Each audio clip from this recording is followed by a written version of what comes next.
ସାଙ୍ଗମାନେ ଆମ ଚ୍ୟାନେଲକୁ ଆପଣମାନଙ୍କୁ ସ୍ୱାଗତ। ଦ ଗୋଟ୍ ଫିଲ୍ମର ଆଜି ରିଭ୍ୟୁ କରିବା।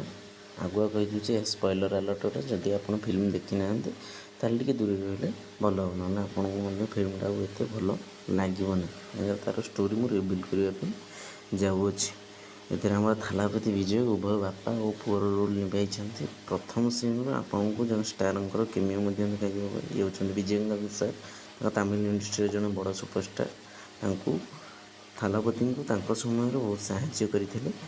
ଆଉ ଏ ଫିଲ୍ମରେ ମଧ୍ୟ ଅନ୍ୟାନ୍ୟ କେମିଓ ମଧ୍ୟ ଅଛି, କିନ୍ତୁ ଯେଉଁ ଗୀତ ଗୁଡ଼ିକ ଅଛି ଫିଲ୍ମରେ, ସେ ଗୀତ ଗୁଡ଼ିକ ଆପଣମାନଙ୍କୁ ଏତେ ଭଲ ବି ଲାଗିବନି। ନା ତାମିଲରେ ଭଲ ଲାଗିବ, ନା ଆପଣଙ୍କୁ ହିନ୍ଦୀରେ ଭଲ ଲାଗିବ। ହିନ୍ଦୀ ଡବ୍ଡ ଭର୍ସନ୍ଟି ମଧ୍ୟ ଭଲ ଅଛି। ଯିଏ ଥାଲାପତିଙ୍କୁ ଯିଏ ଭଏସ୍ ଦେଇଛନ୍ତି, ସେ ଭଲ ଭଏସ୍ ଦେଇଛନ୍ତି। ଥାଲାପତି ଦୁଇଟା ଅଭିନୟ କରିଛନ୍ତି, ନିଜ ପୁଅର ଏବଂ ନିଜର ରୋଲ୍ କରିଛନ୍ତି। ନିଜ ପୁଅର ମଧ୍ୟ ଦୁଇଟା ରୋଲ୍ ଅଛି, ତା ଗୋଟେ ଜୀବନ ନାଁରେ ଗୋଟେ ସଞ୍ଜୟ ନାଁରେ ମଧ୍ୟ ଅଛି। ଷ୍ଟୋରି ଲାଇନ୍ଟି ରୁଟିନ୍ ଭଳିଆ ଲାଗୁଅଛି, କିନ୍ତୁ ଆକ୍ସନ୍ ସିକ୍ୱେନ୍ସ ଆଉ VFX ଭଲ ଅଛି।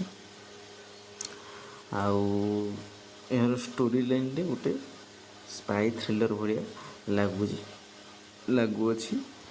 ତେଣୁକରି ଆପଣମାନେ ଯଦି ଜଣେ ଫ୍ୟାନ୍ ହେଇଥିବେ ଆମର ବିଜୟ ସାର୍ଙ୍କର, ତାହେଲେ ଆପଣମାନଙ୍କୁ ବହୁତ ଭଲ ବି ଲାଗିବ। କାହିଁକିନା ଫ୍ୟାନ୍ ସର୍ଭିସ୍ ପାଇଁ ଯାହା ଯାହା ଦରକାର, ସାର୍ଙ୍କର ସିଗ୍ନେଚର୍ ଷ୍ଟେପ୍, ବବଲ୍ ଗମ୍ ଖାଇବା ଷ୍ଟେପ୍, ସେ ଷ୍ଟେପ୍ ମଧ୍ୟ ଅଛି। ସାର୍ଙ୍କର ଡାଇଲଗ୍ ଯେମିତି ସାର୍ କହନ୍ତି ସେମିତି ମଧ୍ୟ ଅଛି।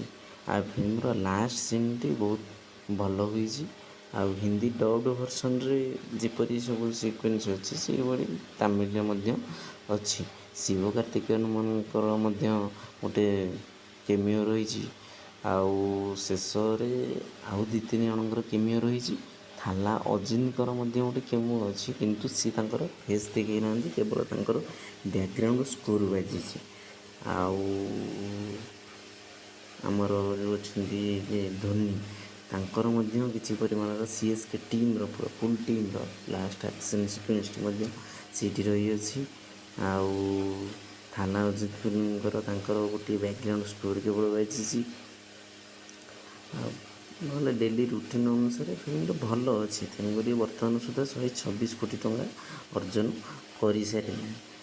ଆଉ ଆମର ଟମ୍ କ୍ରୁଜ୍ଙ୍କର ଯେଉଁ ମିଶନ୍ ଇମ୍ପସିବଲ୍ ଫିଲ୍ମର କିଛି ସିନ୍ସ ଖାଲି ବି ଇଫେକ୍ଟ ହେଉଛି, କିନ୍ତୁ କୌଣସି ପ୍ରକାରର ଆଡ଼୍ ହୋଇନାହିଁ। ସେପ୍ଟେମ୍ବର 5ରେ ରିଲିଜ୍ ହେଇଥିଲା।